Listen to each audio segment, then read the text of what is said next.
Bon, bah, salut à tous, c'est, Rémi, je me trouve avec Antoine aujourd'hui pour se refaire une émission ensemble et lui donner la réplique sur sa chaîne. Bah, salut Rémi et salut à tous. Bon, là c'est un autre différé. On avait pensé avant de commencer la vidéo de faire un direct, mais en fait il y a plusieurs raisons pour lesquelles on a préféré ne pas en faire et même de mon côté ne pas en faire en ce moment.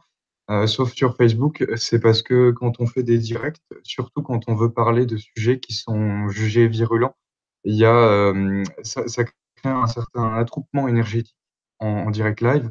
Et celui donc qui s'exprime publiquement en direct devant des centaines de personnes, en fonction des sujets, ça peut des fois être très déstabilisant. Je me permets de le dire par expérience, puisque les nombreuses fois où j'ai pu faire des directs, bah, je me sentais moins à l'aise, moins serein en fait dans l'expression que quand c'était fait en différé. Donc c'est aussi pour ça que on privilégie pour l'instant le différé, pour aussi pour un meilleur rendu et puis pour les ressentis qui seraient à transmettre, bah, qu'ils soient plus fluides en fait dans la transmission plutôt qu'en direct.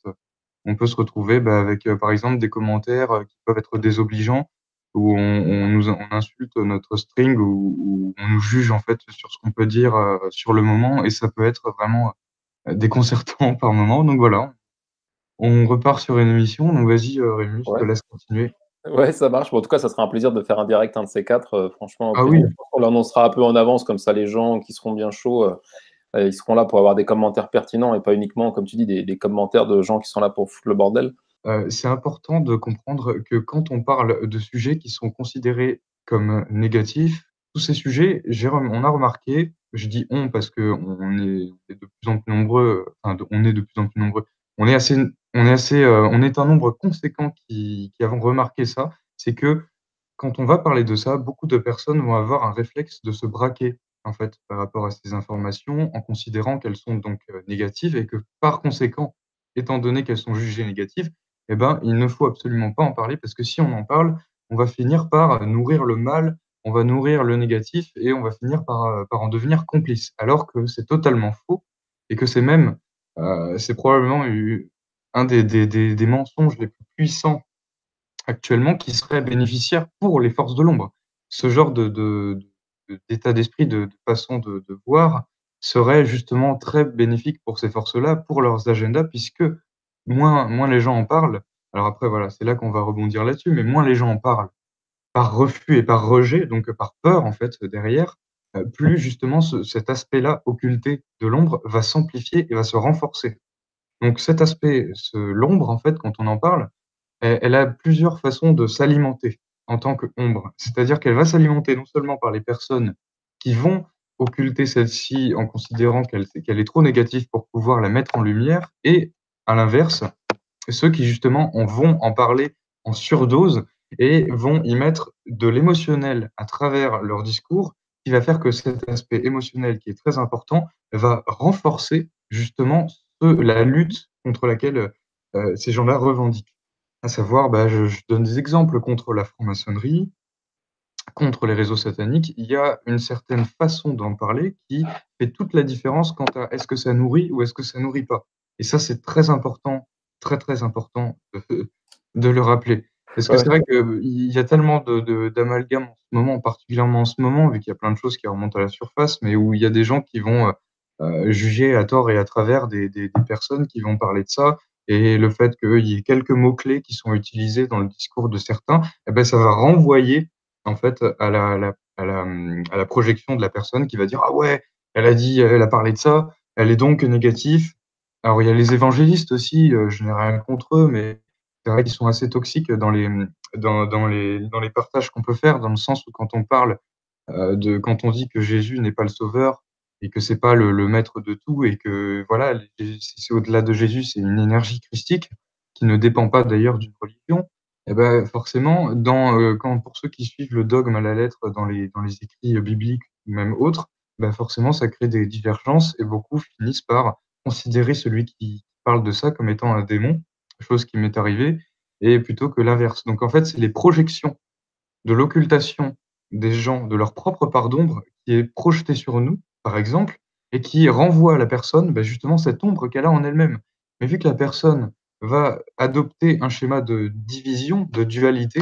Elle va voir ses propres ombres à travers l'autre en pointant du doigt celui qui lui renvoie ses ombres. Et donc, finalement, la remise en question n'est pas une chose facile, étant donné que beaucoup partent d'un état d'esprit où ils ont purement raison parce qu'ils se réfèrent à un texte sacré et tous ceux qui seraient, en différé vis-à-vis de ces enseignements, bah, seraient dans l'absolu, tromperie, l'absolu, mensonge. Chose qui est fausse complètement puisque la notion de vérité, elle est toujours temporaire face au contexte que l'on traverse. Elle s'adapte et elle se transforme et elle évolue au fur et à mesure de la prise de conscience de l'être. Donc si l'être, à un instant T, il voit les choses telles quelles et qu'il les conceptualise d'une certaine manière, il va appeler ça vérité de façon temporaire. Mais si dans sa conscience, il a conscience que cette vérité-là dont il parle, elle est évolutive, elle se transforme au fil des expériences, au fil de l'évolution de l'individu, et ben là, ça ne verrouille pas, en fait, ça ne cristallise pas la conscience, justement de la personne. Et ça aussi, c'est important à rappeler. OK, ouais. Et quand tu parlais justement de l'émotion qu'on met quand on transmet les informations, qu'elles soient justes ou pas, enfin surtout quand elles le sont, ça me fait penser aux vidéos tu sais, toutes les vidéos qu'on voit traîner, qui parlent d'Illuminati, tout le bordel franc-maçon machin, avec des musiques de Requiem for a Dream derrière, tu sais? Ça me fait penser à tout ça.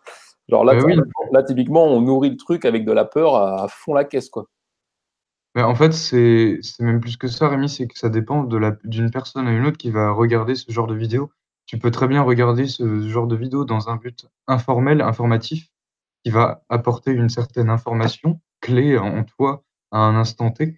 Et tu peux avoir une personne qui va regarder ça et qui va justement, avoir peur et donc, face à ce genre de vidéo, va nourrir en fait l'aspect peur, en fait, que ça peut produire potentiellement chez les individus. En fait, chaque être réagit différemment, d'une personne à une autre et tu peux avoir des personnes qui peuvent rester très bien détachées justement de cet aspect, émotionnel, de peur là qui est facilement instauré dans ce genre de partage et tu en as d'autres qui peuvent, ont le recul pour pouvoir justement piquer l'information nécessaire et ne pas s'attarder sur cet aspect-là. Ouais, ouais, Parce tout que, d'ailleurs dans ces vidéos-là, bon, il y a beaucoup de vérité, mais un des pièges dans cet aspect, ombre sur ombre, en fait, excès d'ombre, c'est que quand certaines personnes se mettent à parler de ces sujets, elles finissent parfois sans s'en rendre compte, à se noyer, en fait, dans cette dimension-là et à ne plus voir, ce qu'il y a de bon dans ce monde et vice versa avec le New Age versus New Age qu'on appelle fausse lumière. Le vrai New Age, hein, pas le New Age à tout va, genre lui, il a pas été gentil avec moi et tout ça, il dit des trucs neuneux, donc c'est un nuage. Non. C'est plus au niveau de ce qu'on appelle la fausse lumière, luciférienne, en fait, au sens énergétique du terme, qui est derrière tout ça. Mais la facette du New Age et la facette satanique, ce sont les 2 revers d'une même médaille. C'est-à-dire que ce sont juste des déguisements d'apparence qui vont prendre forme dans ce monde, mais qui derrière, sur le plan énergétique, sont les mêmes forces. Et donc ceux qui vont avoir des peurs face à des choses qu'ils vont juger horribles, vont avoir tendance, mais je sais que c'est arbitraire et que c'est simplifié, mais à se réfugier, à l'inverse, dans des milieux qui vont les rassurer, dans des choses qui vont ils vont avoir besoin un besoin accru, de vouloir être rassurés. Ils vont vouloir, même se voiler la face pour beaucoup de fois, se convaincre qu'ils ont raison, essayer de se dire que tout va bien et que s'il y a le moindre truc qui part en couille, ben ça va plus du tout et c'est la panique. Voilà, ça crée des excès dans les deux sens. Donc l'idéal à travers tout ça, c'est de trouver le juste équilibre pour être un maximum lucide justement sur l'observation qu'on peut rendre du monde dans lequel on est. Et ça, ce sera super, super, super important pour les mois à venir dans ce que l'humain va vivre collectivement comme individuellement dans son quotidien. OK, ça marche. Ouais, donc, quand on regarde des vidéos, à la limite, quand on res si j'essaye de résumer, hein, pour, quelqu'un qui Mmh. voilà, pour comprendre en gros, si on tombe sur des vidéos, de justement où ça traite de sujets sombres, si on sent que la vidéo, nous fait ressentir de la peur, par exemple, vaut mieux zapper direct? Bah, en fait, moi j'irais plus loin que ça, c'est-à-dire que si on ressent de la peur face à quelque chose, bon, on n'est pas obligé de se forcer en s'attachant à une chaise, en se disant: «Ah non, il faut que je regarde». Mais sachez bien que si vous avez une peur en vous, c'est qu'il y a quelque chose en vous à rééquilibrer, à transformer. Donc en fait, c'est pas vraiment la faute de celui qui vous fait peur, c'est plutôt par rapport à vous-même, dans votre capacité justement à accueillir cette peur et à y faire face. Donc plus vous faites face à vos propres peurs, peu importe quelles qu'elles soient, hein, ça varie, hein, il y a tellement de peurs et tellement de raisons d'avoir peur dans ce monde, même ailleurs, hein, que finalement, le 1er réflexe que beaucoup de gens ont, c'est de fuir justement celle-ci. Mais vient un moment où, à force d'avoir peur de quelque chose et de toujours reporter le moment où on pourrait faire face à cette peur, ce serait justement de prendre la peur en face. S'il y a quelque chose que vous redoutez, que vous ne supportez pas ou qui vous est allergique dans votre conscience, et ben de pouvoir y faire face vraiment, quand on dit y faire face, c'est au sens propre comme au sens figuré du terme, c'est ne pas la fuir et ne pas fuir quelque chose. En y faisant face, c'est la meilleure façon de pouvoir l'accueillir et la transformer. Et donc de ne plus après, par la suite, ressentir cette peur qui revient à la charge dès qu'il y a cet élément traumatisant qui remonte. Donc ça s'applique, pour les blessures que les gens ont dans leur vie. Ça s'applique, pour, des infos, qui peuvent être balancées sur internet par rapport aux rituels sataniques, par exemple. Voilà, c'est différentes peurs. Mais toutes ces peurs c'est la faute, elle est pas, faut pas jeter la pierre à celui qui vous donne ces informations, surtout si celui qui vous les donne, bah, il est dans un état d'esprit unifié à l'intérieur de lui, mais qui se contente de transmettre ces informations. Donc si vous, vous avez peur et que vous vous dites: «Ah, celui qui a dit ça, c'est un démon, faut vite l'arrêter», mais non, il y a une différence entre votre peur qui parle et le réel danger. Mais souvent, le réel danger, il est complètement étouffé par la peur de l'individu. Donc l'individu, finalement, il finit par calquer sa peur et sa peur l'aveugle complètement sur la réelle teneur d'un danger. Et surtout en ce moment, étant donné qu'il y a beaucoup de choses qui remontent à la surface, que ce soit des émotions anciennes cristallisées dans les corps des personnes liées à des causes karmiques ou même autres, hein, dans cette vie-là, mais beaucoup de choses remontent à la surface. Donc plutôt que d'avoir un état d'esprit qui va toujours chercher à fuir et ne pas se remettre en question parce que c'est trop facile, il y a rien de plus facile que de ne pas se remettre en question. Prenez ce qui est difficile. Ce qui est difficile, ce qui sollicite un minimum d'effort dans votre conscience, vous pouvez être sûr, bon, sauf cas exceptionnel, que c'est souvent bénéfique dans le résultat. C'est-à-dire que le résultat sera d'autant plus grand et bénéfique et puissant tant que vous ne choisissez pas en permanence la facilité quand une situation se présente à vous. Quand on parle de facilité, c'est pas genre, la vie est fluide, la fluidité de la vie, non, c'est pas comme ça. La facilité, c'est cette espèce de raccourci que notre conscience humaine prend quand elle fait face à des événements dits, difficiles. Donc quand on fait face à des événements difficiles, c'est dans ce qui se passe, par exemple, actuellement, il y a rien de plus simple que de se voiler la face. Par exemple, je sais pas, il y a un gouvernement qui nous prend pour des imbéciles parce que les gens acceptent d'être des imbéciles, d'une certaine façon. Il y a aussi une part de remise en question dans les 2 sens. Ce ne sont pas uniquement les forces de l'ombre qui sont responsables de tous vos malheurs. Il y a une part de consentement, il y a une part énorme de complicité de la part de la population humaine. Ce qui fait que ces forces-là peuvent continuer à proliférer leurs agendas. Donc, s'il y a une responsabilisation et une maturité, un minimum introduite à l'intérieur de la personne concernée, à savoir un maximum de personnes sur cette terre, on l'espère, honnêtement, et ben, on arrête de se morfondre sur, notre sort, on arrête de se plaindre en fait, par rapport à notre, condition misérable humaine. On arrête de dire que tout est contre nous et que plus rien ne va. Bon, des fois, c'est vrai qu'on n'est pas aidé avec les forces de l'ombre et en même temps, tout dépend comment on le prend. Parce que des fois, l'ombre a un rôle très important, pour mettre en lumière beaucoup de choses qui n'auraient pas pu se faire s'il n'y avait pas cette ombre sur cette planète et de le voir de cette façon, ça ne veut pas dire donner son pouvoir à ces forces-là, bien au contraire, mais d'apporter une certaine conscience et une lucidité quant à leur rôle et le rôle qu'elles jouent. Donc ça veut pas dire je vais aller leur faire un bisou en leur disant: «Ouais, on est tous amour, allez venez, on fait la fête. Venez les démons, ce soir, on fait la fête dans mon appart». Non, c'est pas ça. Donc c'est pour ça qu'il faut être un minimum prêt à accueillir ces informations en soi pour pouvoir justement les comprendre. Parce que si on a une attitude qui est purement émotionnelle, quand on fait face à ces informations, on peut être sûr à 80 de chances de se noyer dans ses propres émotions de haine, de colère, d'acharnement et c'est ça qui nourrit l'ombre. Pour revenir au début, Rémi, Mmh mh. c'est ça qui nourrit l'ombre, c'est ça qui l'alimente, en fait. C'est quand la colère légitime, ressentie au sein de la population dans sa prise de conscience, finit par entretenir cette colère.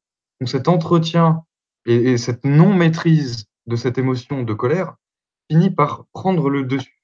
Et après, ça donne ce que l'on appelle égrégore. Parce que les égrégores, c'est des formes pensées densifiées qui sont alimentées par toutes les projections de formes pensées que les gens peuvent avoir. Donc, par exemple, l'égrégore de la religion est hyper puissant sur la planète. La Mmh. religion, toute confondue, hein, d'ailleurs. Donc, c'est pas complet, hein, ce que j'explique, hein, c'est beaucoup plus vaste et beaucoup plus complexe que ça.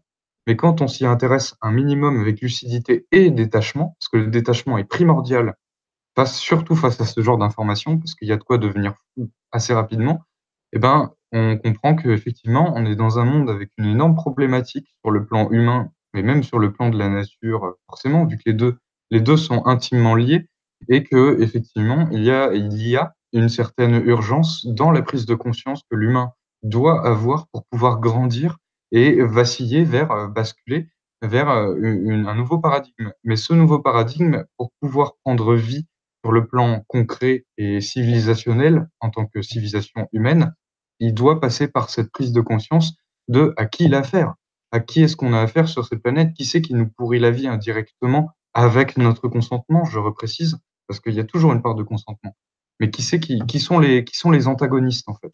Et ces antagonistes-là, quand ils sont mis en lumière, donc que ce soit dans les détails ou dans ce qu'on explique, eh ben, ils perdent du pouvoir. Donc c'est pour ça que il est temps d'arrêter de considérer que lorsque l'on parle de ces sujets, on nourrit le mal. Bien au contraire, la première intention que l'on a quand on parle de ça, c'est justement par amour et par volonté de mettre en lumière ces choses-là pour qu'elles cessent. Voilà. Je te laisse continuer, Rémi. OK, ouais, non, bah, franchement parfait, enfin, j'ai parfaitement compris en tout cas ce que tu as dit, Mmh. par rapport à ça, ouais. Comment on peut alimenter, ça en les regardant, en tout cas, en s'intéressant à ces sujets quand on est seul, c'est chez soi, quoi, j'ai envie de dire, le vraiment prêter attention à tout l'aspect émotionnel, puisque c'est ça, c'est comme ça qu'on nourrit la Oui, chose et ouais, non, c'est vraiment important comme point. Il faut juste l'accepter et puis travailler là-dessus, quoi. Parce que de toute façon, il y a pas c'est pas tout noir et tout blanc, il y a des nuances de gris partout, il y a des parts de sceptiques chez les éveillés et réciproquement, il faut arrêter de se faire la guerre, oui, en France, tu vois? complètement. Si on met pas d'émotion de peur, ou de tristesse ou de colère surtout comme tu dis, ça me rappelait tout ce qui est, burn-out, dépression, tout ça, souvent on passe par la colère, la peur, machin et puis au final ce qui nous libère de tout ça, c'est justement pas ces émotions-là, quoi. Exactement et surtout, Rémi, ces émotions, elles sont hyper importantes. Il y a des moments où, comme tout le monde, je me sens très en colère. Il y a des moments où je ressens de la frustration. Il y a des moments, voilà, où je me sens pas bien. Il y a des moments vraiment, pas évidents émotionnellement. Même, ces derniers temps, c'était pas évident honnêtement de mon côté. Mais, c'est ce qui est important, c'est la façon dont on traverse ces émotions. Le but, c'est pas de ne pas en avoir, sinon on n'est pas humain. Enfin, on n'a plus ce côté humain riche, cette richesse humaine qui d'ailleurs est un point clé dans ce qui se passe. Mais les émotions, quelles qu'elles soient, le but, c'est pas de les occulter, c'est pas de les rejeter. Comme dans les milieux spirituels, ils disent: «Ouais, ah toi tu as peur, toi tu es en colère, ah tu es pas évolué, tu es sous-évolué», mais n'importe quoi. Ça a rien à au contraire, moi des fois, je suis plus attiré par les personnes qui sont authentiques au niveau de leurs émotions, même si des fois elles sont en colère, plutôt que des personnes qui se voilent la face en disant qu'elles sont saintes nitouches et tout parfait en tout temps et que, elles sont impartiales comment dire? Imperturbable. Donc après, c'est une question surtout de maîtrise. Le but, c'est pas d'être parfait, c'est pas d'atteindre la perfection émotionnelle. Le but, c'est d'arriver à traverser avec conscience tout ce que l'on peut vivre, quelle que soit la difficulté et la violence et la noirceur de nos émotions. Il y a beaucoup d'êtres que je considère sincèrement comme très évolués sur cette planète que je connais dans mon entourage et qui ont vécu un véritable enfer sur terre, qui ont été dans des milieux, trash quoi, dans leur jeunesse, qui ont eu des viols, qui ont grandi dans des milieux, qu'on pourrait qualifier de dépravés. Alors, c'est pas vraiment le cas parce qu'il y a des très belles âmes dans ces milieux-là, mais parce que, voilà, elles avaient une part tellement pure en elles que, peu importe les expériences qu'elles ont vécues, elles s'en sont toujours sorties. Mais pourquoi elles s'en sont toujours sorties? C'est qu'elles ne se sont pas appropriées comme identité les émotions qu'elles ont vécues. Les émotions, c'est des indicateurs, c'est comme des signaux. C'est pas quelque chose qui vous définit, en fait. Et à partir du moment où l'humain pense que les émotions le définissent, eh ben, il finit par se perdre dans son identité qu'il va créer artificiellement au fil de ses expériences. Mais peu importe ce que l'on vit, aussi trash que ce soit, l'important c'est toujours d'y mettre la conscience. Vous pouvez Il y a des gens qui sont alcooliques, il y en a qui fument, il y en a qui boivent, il y en a qui ont fait des conneries dans leur vie, il y en a qui ont même, fait des choses pas du tout, sympathiques envers les autres et pourtant, après ils ont eu une grosse prise de conscience et ils sont devenus rayonnants. Et parce que justement, ils ont vécu, entre autres, des expériences qui leur ont montré, qui leur ont fait toucher le fond. Et des fois, certains ont besoin de toucher le fond dans leurs expériences pour comprendre certaines choses. Non pas que tout le monde doit toucher le fond, mais que beaucoup ont nécessité de toucher le fond pour pouvoir le comprendre ce qu'est l'ombre. Parce que l'ombre, elle a un rôle hyper important dans ce qui se passe. Et pour juste avant de continuer, Rémi, un fait important, d'ailleurs, qui se passe, je ne sais pas si vous avez remarqué, pour parler de manipulation des masses, en France notamment, ces dernières années, il y a eu énormément d'attentats, terroristes en France, officiellement, je parle. Depuis environ, 2 ans à peu près, il y a eu une baisse considérable de ces attentats en France. On en parle quasiment plus, dans les médias, ou alors c'est quelques bribes par moment. Bon, il y a eu celui de Strasbourg l'année dernière, mais ça a été un fiasco parce que les gens ont pas trop été dupes non plus par rapport à ça. Mais voilà ce que peut créer dans l'espèce de bien-pensance collective en Occident, par exemple, l'impact d'un attentat terroriste sur le plan psychologique. C'est-à-dire que les gens, sachant que quotidiennement, en le prenant comme ça, il y a, il y a des milliers de personnes par an qui meurent d'accidents de voiture. Et un attentat, étant donné que ça arrive périodiquement, bah, il y en a, souvent au niveau des morts, ça se compte en dizaines, maximum vingtaines, en Occident, je parle. Et le résultat et l'impact au niveau de la peur émotionnelle que ça génère à travers les médias et à travers la pensée collective humaine, il est énorme. Il y a une espèce de, excusez-moi de le dire comme ça, mais de voilage de face de la part de la population qui se terre dans son terrier dès qu'il y a quelque chose de minime. Je parle en termes de dégâts, qui d'ailleurs sont manipulés. Les attentats sont pour ceux qui ne le savent pas encore, c'est un outil qui est utilisé en tant que stratégie du choc dans les plans de l'ombre pour pouvoir créer un faux ennemi extérieur à la France. Sachant que ce sont eux-mêmes les premiers, donc les politiques, qui sont complices justement de ce genre d'action. Donc ça, la question qu'il faut se poser justement, plutôt que de rentrer dans l'émotionnel en disant: «Ah, c'est terrible, ah, le drame absolu» et tout ça, je dis pas que le but c'est d'être, impassible par rapport aux victimes. Au contraire, ce serait d'envoyer de l'amour justement aux familles des victimes. Mais sur le plan émotionnel, comme les enterrements d'ailleurs, se lamenter, se cultiver cette espèce de drame-là, ce mélodrame, on parle même de mélodrame, on se croirait dans la comédie humaine, où en fait on est là, on fait des grands gestes, où on implore justement l'injustice et tout ça, plutôt que d'adopter cet état d'esprit bas, très bas, émotionnellement, énergétiquement. Il y a nécessité de plus en plus de prendre du recul et de se poser la question: «À qui ça profite?» Cette question-là, qui est, je peux vous le garantir, un outil très efficace pour analyser ce qui se passe autour de vous, souvent apporte des réponses beaucoup plus sensées et claires que, bah, «Ah, c'est injuste, nin Non, c'est pas injuste. Derrière, il y a tout un damier, il y a tout un échiquier qui est en place.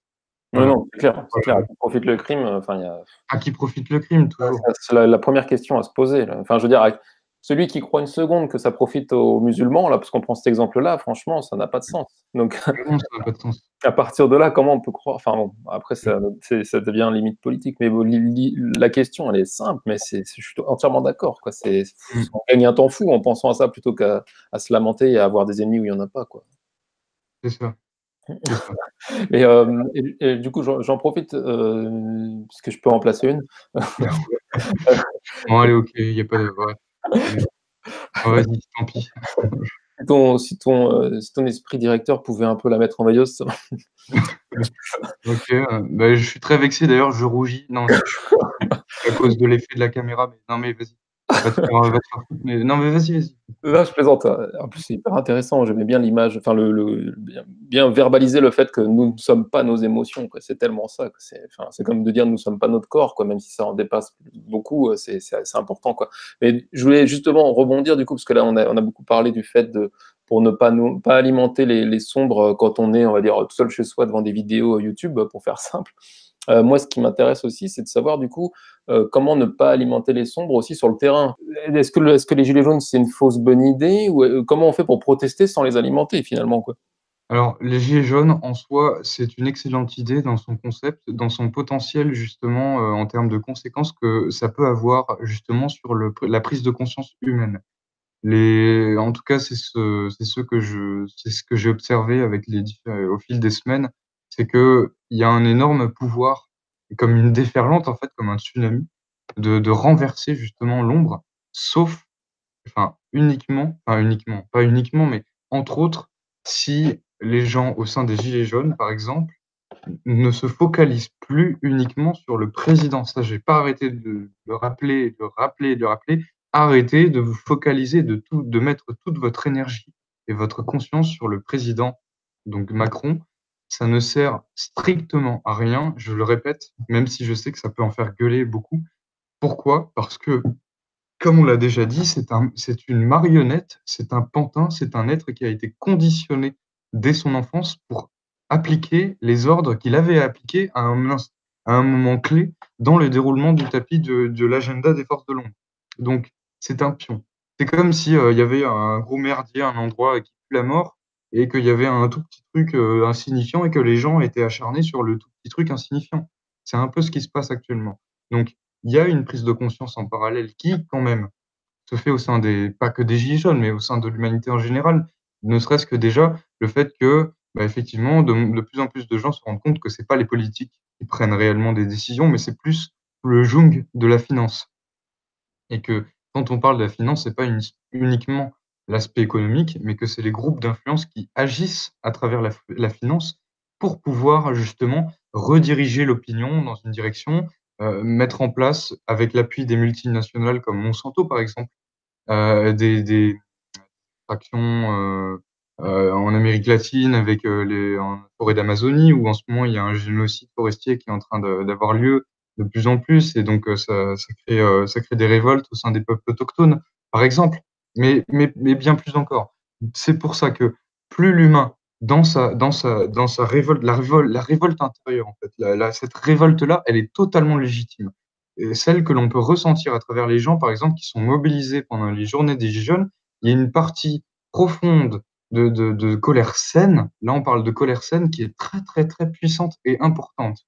Sauf que ce qui va se distiller avec ça, c'est cette espèce de lubie, enfin lubie et je le dis de ma façon, mais de toujours rester dans l'arène, genre, on se révolte, mais pas trop quand même parce que non, on tient un peu à notre confort. Ce qui est compréhensible, hein, bien sûr, puisqu'on a été conditionné à préserver notre bulle, à préserver notre confort personnel plutôt que, de se jeter à bras ouverts dans la gueule du loup. Ça, c'est normal.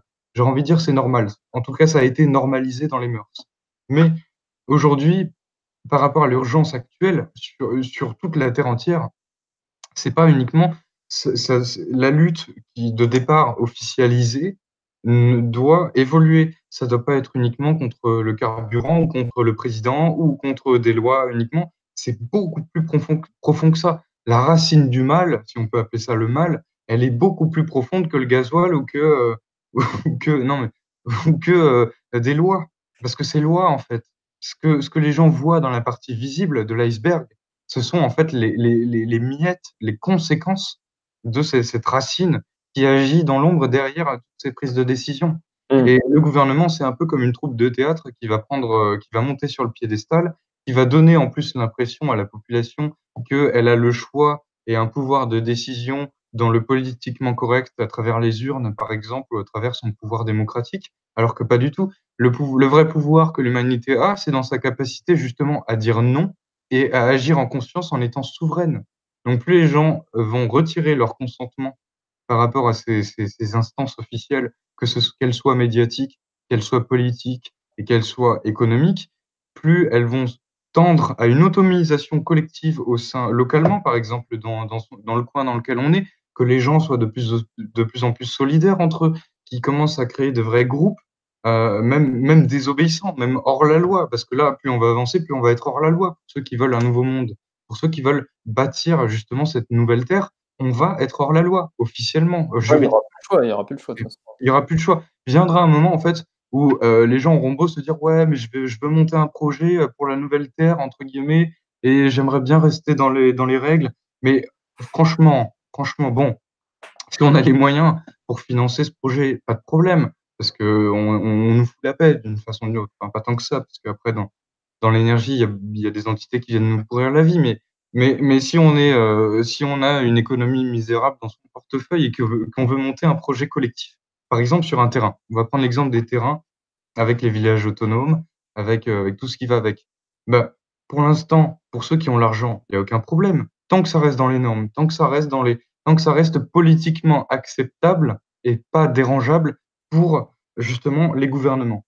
Et ce qui s'est passé avec la ZAD, c'est un excellent exemple justement de à quel point ça pouvait déranger avec cet exemple-là, les gouvernements et les forces de l'ordre parce qu'il y avait petit à petit une automisation, une indépendance des consciences et dans le concret, dans la matière, qui était en train de prendre forme.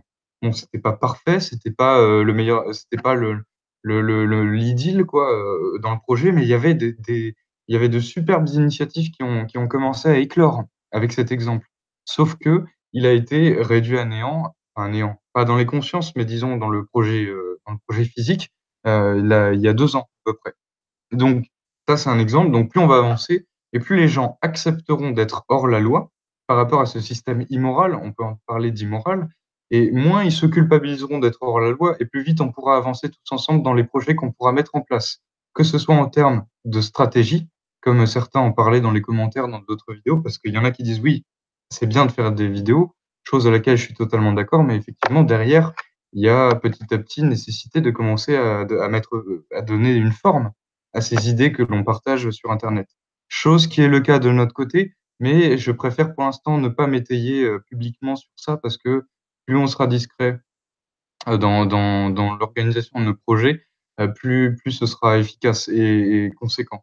Donc ça, c'est un peu une zone grise, une zone d'ombre que je préfère maintenir pour ne pas justement, se faire pourrir la vie parce que, comme je l'avais dit, auparavant, il y a une enquête qui a été lancée contre moi et qu'on m'a fait passer, de la part de ce qu'on appelle Gladio, qui est une branche de l'OTAN, qui est née depuis la Seconde Guerre mondiale et qui je suis pas le seul, il y en a plein parmi ceux qui s'expriment publiquement. Enfin bref, ils nous ont dans le viseur et ils surveillent de très près ce qu'on fait et même si nous on les surveille aussi de très près, donc en fait, on se surveille mutuellement, c'est drôle. C'est drôle dit comme ça.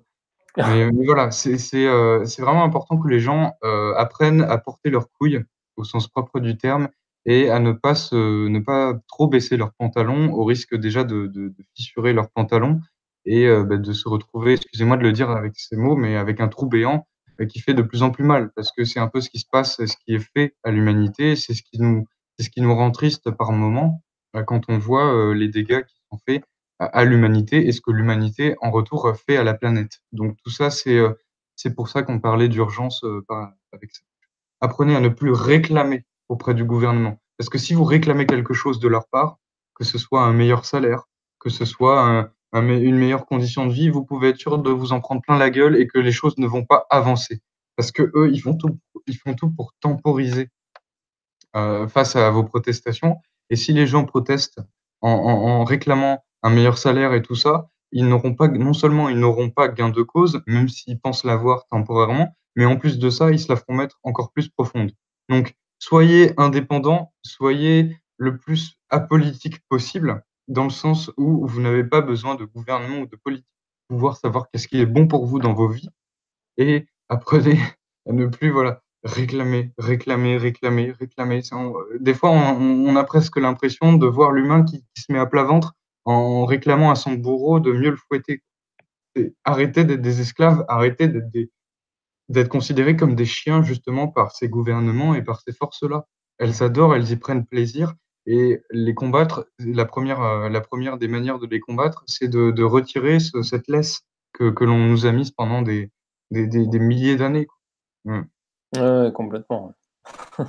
Ah, ça me fait penser au ouais, c'est ça, à l'image de plutôt que d'essayer de trouver le meilleur coup à jouer, dans un jeu d'échecs, par exemple, c'est, de chan en fait, c'est plus ça maintenant, c'est faut changer de jeu carrément, quoi. Mmh. C'est eux C'est qui ont ça, mis les règles en place, donc si tu joues avec leurs règles à eux, ils sont pas débiles les c'est mecs. ça. C'est exactement ça. Ils veulent eux, ils ont leur stratégie de toute façon. Ils ont leur plan et ils ont besoin de vous pour, mettre en place leur agenda. Et si vous alimentez leur agenda, donc vous restez dans l'arène en disant: «Ouais, on veut un meilleur salaire, ah non, hier on a eu une baisse des taxes, ça va plus». Vous restez dans l'arène, en fait.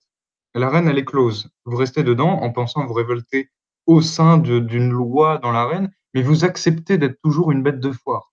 Si vous vous dites à l'intérieur de vous-même en conscience, je ne consens plus à leurs agendas, je ne consens plus à leurs décisions, je ne consens plus à toutes les actions qu'ils sont en train de mener, à leurs lois, à leur morale, à tout ça, eh ben, déjà, vous retirez énormément de pouvoir. Vous leur retirez énormément de pouvoir parce que vous ne donnez plus votre consentement. Et encore beaucoup de monde donne leur consentement, mais par inconscience, parce qu'ils pensent qu'il y a que ça qui existe, il y a que ça qui est possible. Il y a encore beaucoup de gens qui pensent que la solution, c'est d'avoir un meilleur président actuellement, Mmh. sachant que Ah oui, c'est une c'est clair, impasse. c'est clair. Bah, la plupart, je suis sûr, beaucoup. Beaucoup, ils demandent juste Macron démission et puis derrière, ils seront contents, quoi. C'est le même jeu, c'est comme si, il y avait une roue qui tournait et que, il y avait, à chaque fois, à chaque figure de la roue, bah, il y avait une tête différente, mais c'était la même roue. C'est le même jeu, en fait. Donc tant que les gens restent dans ce jeu-là, voilà, c'est franchement le meilleur conseil que je pourrais donner dans ce qui se passe là, avec les gilets jaunes et même en général, c'est que tant que vous restez dans cette roue et que vous pensez que les choses vont se régler si vous restez dans le même jeu qu'ils sont en train de jouer, vous pouvez vous mettre le doigt dans l'œil, en vous disant bien qu'au bout d'un moment, ce monde, il va s'écrouler de lui-même et que ça va être violent. Si on dit que ça va être violent, c'est parce que beaucoup de gens ont beaucoup d'attaches. Ils s'accrochent, en fait, à ce monde. Mais pour qu'il y ait cette nouvelle ère et ce nouveau paradigme, forcément, il faut que l'ancien, il s'effondre. Mais si il s'effondre d'une façon qui varie d'une personne à une autre. Mais si les gens s'accrochent et tiennent à s'accrocher à ce monde-là, avec ses croyances, avec ses lois, cette morosité. Et là, on parle bien de morosité. Bah, forcément, c'est violent, c'est vécu comme une mort.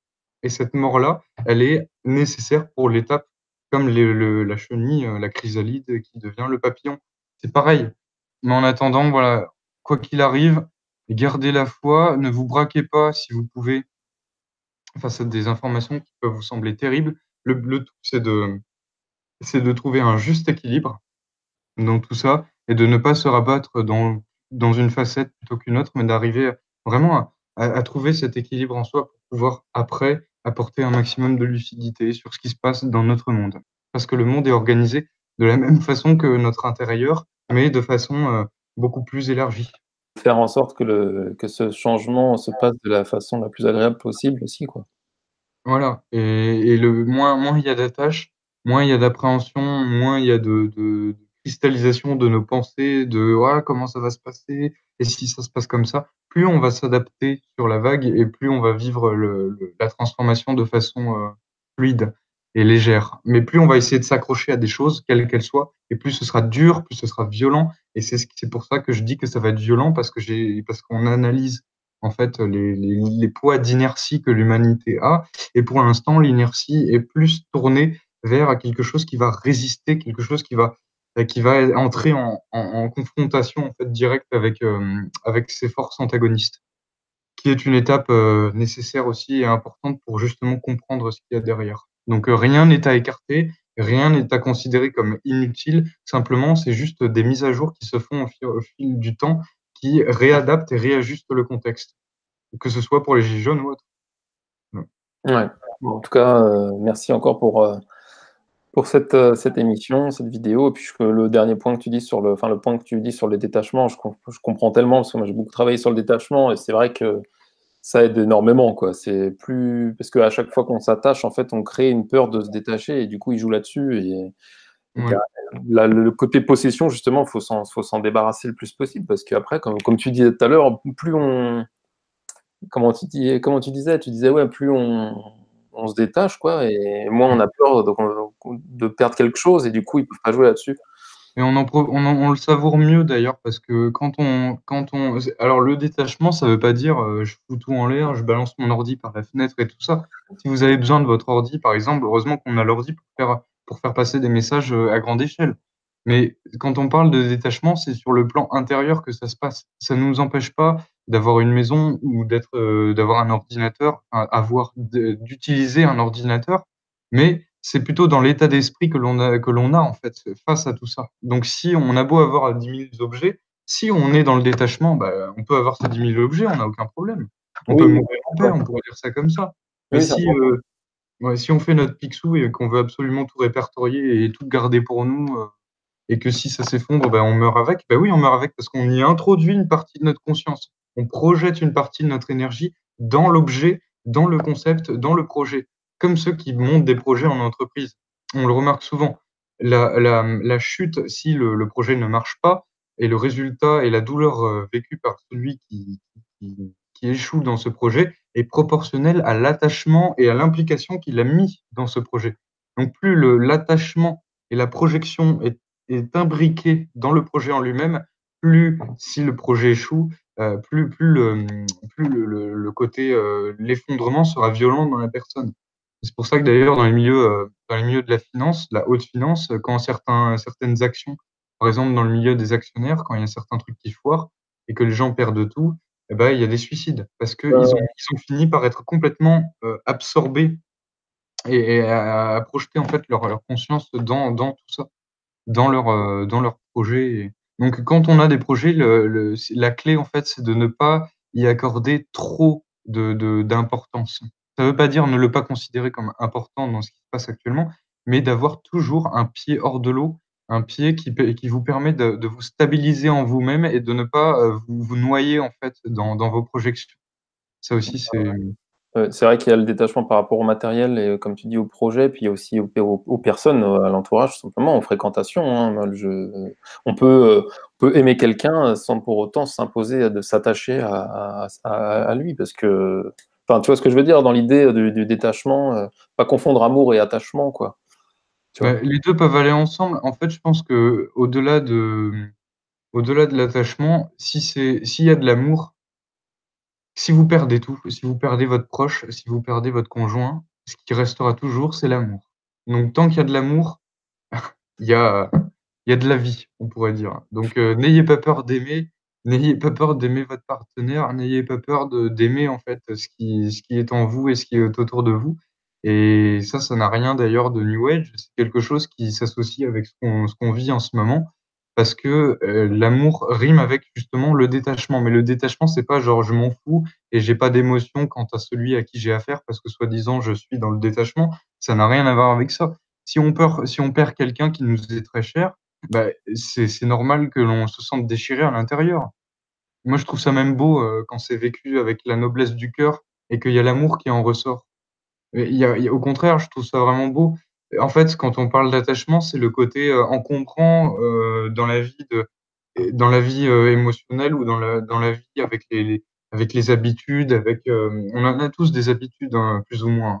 Mais avec le côté matériel, avec le côté, routinier, avec le côté les croyances, tout ça, voilà, plus il y a un lâcher prise, plus on lâche du lest et plus on est capable de pouvoir, surfer. Oui, oui, voilà, c'était vraiment je disais l'attachement dans le sens, possession, en fait, tu vois? Oui, voilà, possession, c'est Et ça, ouais. on peut aimer quelqu'un et s'attacher, bien sûr, mais pas dans le sens négatif, c'est-à-dire ne pas le posséder, tu vois? Oui, voilà. C'est ça que je Donc voulais souligner. Mais comme tu dis, c'est pareil pour un projet ou pour le matériel, ça je pense que c'est de l'ego, tout ça et que c'est un processus d'apprentissage que tout le monde vit, plus ou moins et en fait, c'est plus un enseignement à mmh, travers les expériences qu'autre chose, donc il a son importance et il y a finalement rien à occulter. C'est surtout, où est-ce qu'on en est dans notre chemin et avec qui ça nous parle. Donc c'est là qu'après on finit par attirer des personnes qui nous ressemblent intérieurement dans ce que l'on est aujourd'hui et on fait un bout de chemin avec ces personnes-là et c'est ça qui est beau aussi, de gravir le chemin avec ces personnes-là mais on évolue tous dans notre incarnation. Là, je parle de l'incarnation, hein et c'est aussi, donc c'est vraiment un grand bonheur de pouvoir être sur cette planète et de pouvoir participer, à notre petite échelle, sur ce qui se passe et de pouvoir, transmettre ces messages en toute liberté, c'est aussi un vrai bonheur parce que sachez bien que quand on transmet des messages, c'est vraiment, propre à vous-même dans votre capacité à les accueillir. Si ça vous parle pas, il y a pas de problème. Si c'est comme de la folie, bah, il y a pas de problème. D'ailleurs, on est fou, hein, heureusement. Mais voilà, il y a aucun mal à ne pas être d'accord, heureusement d'ailleurs. Mais voilà, ça je pense que c'est important de le préciser, non pas dans le but de nous justifier, mais dans le but de préciser que peu importe les informations qu'on donne, ça parle un moment, ça parle plus à d'autres moments, ça change aussi et c'est pas donc la vérité absolue, c'est juste un fragment de vérité que l'on vous a transmis, mais qui se complète avec toute la complexité du reste. Voilà. et bah, merci encore et puis, bah, je te dis à la prochaine alors. Eh bah, à la prochaine Rémi et merci à tous pour votre écoute et à très bientôt.